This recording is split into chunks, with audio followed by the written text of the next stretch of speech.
Hello everyone, आप सबका फिर से स्वागत है एक अन्य वीडियो में। दोस्तों, आज की वीडियो खास होने वाली है।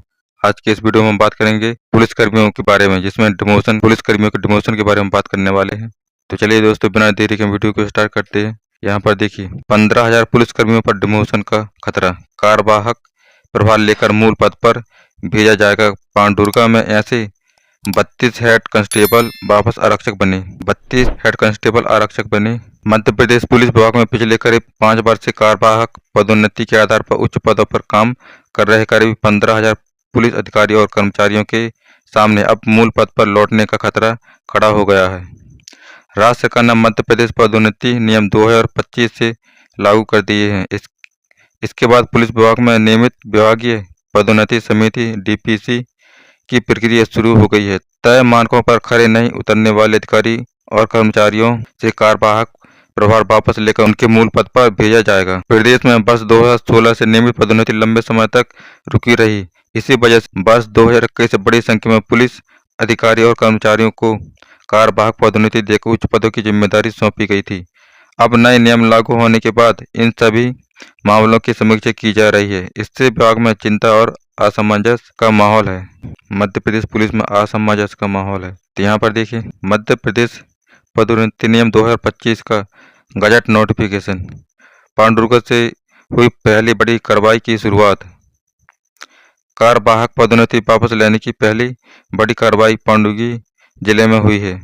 यहाँ पुलिस अधीक्षक ने कार्यवाहक प्रधान आरक्षक के रूप में काम कर रहे 32 पुलिसकर्मियों का प्रभार खत्म कर उन्हें फिर से आरक्षक पद पर पदस्थ करने के आदेश दिए हैं। अब ये आरक्षक के रूप में ही ड्यूटी करेंगे। विभाग के अनुसार यह कार्रवाई मध्य प्रदेश लोक सेवा आयोग पदोन्नति नियम 2025 और पुलिस मुख्यालय के निर्देशों के तहत की गई थी।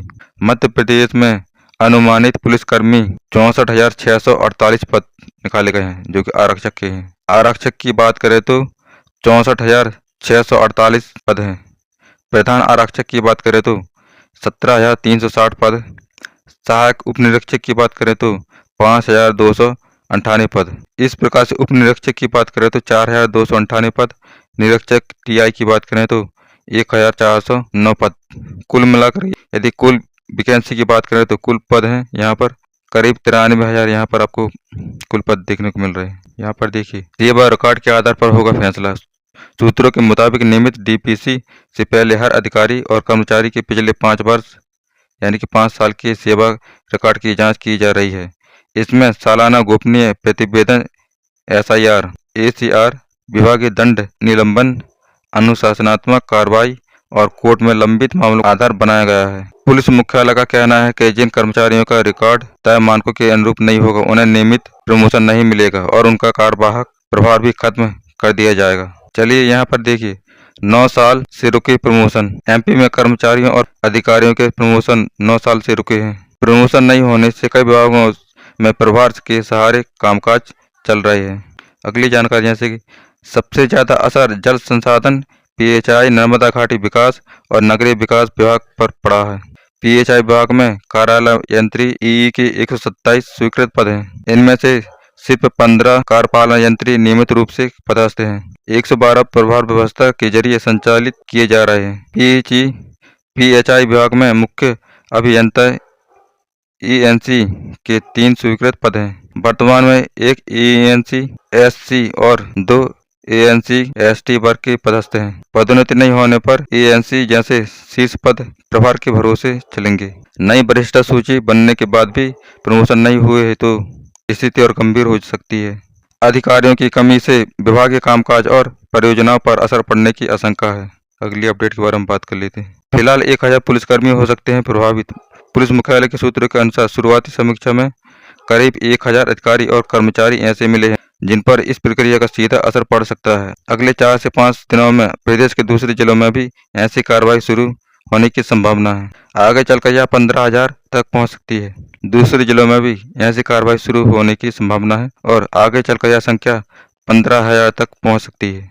पुलिस में कार्यवाहक पदोन्नति की टाइमलाइन। 2016 नियमित विभागीय पदोन्नति डीपीसी की प्रक्रिया कानूनी विवादों के कारण ठप हो गई है। 2017 से 2020 तक पदोन्नति नहीं होने से हजारों खाली रहे और वरिष्ठ कर्मचारियों में असंतोष बढ़ा है। 2021 की बात करें तो कार्यवाहक ऑफिसर पदोन्नति देकर उच्च पदों का प्रभार देना शुरू किया है। यदि हम 2022 की बात करें तो आरक्षक से लेकर टीआई स्तर तक की बड़ी संख्या में कार्यवाहक पद स्थापन किए गए हैं। 2003 जैसे कि 2003 में देखिए पुलिस मुख्यालय ने रिक्त पदों पर कार्यवाहक व्यवस्था का दायरा बढ़ाया है। 2024 में कई जिलों में कार्यवाहक पदस्थ अधिकारी कर्मचारी नियमित पदों पर काम करते रहे हैं।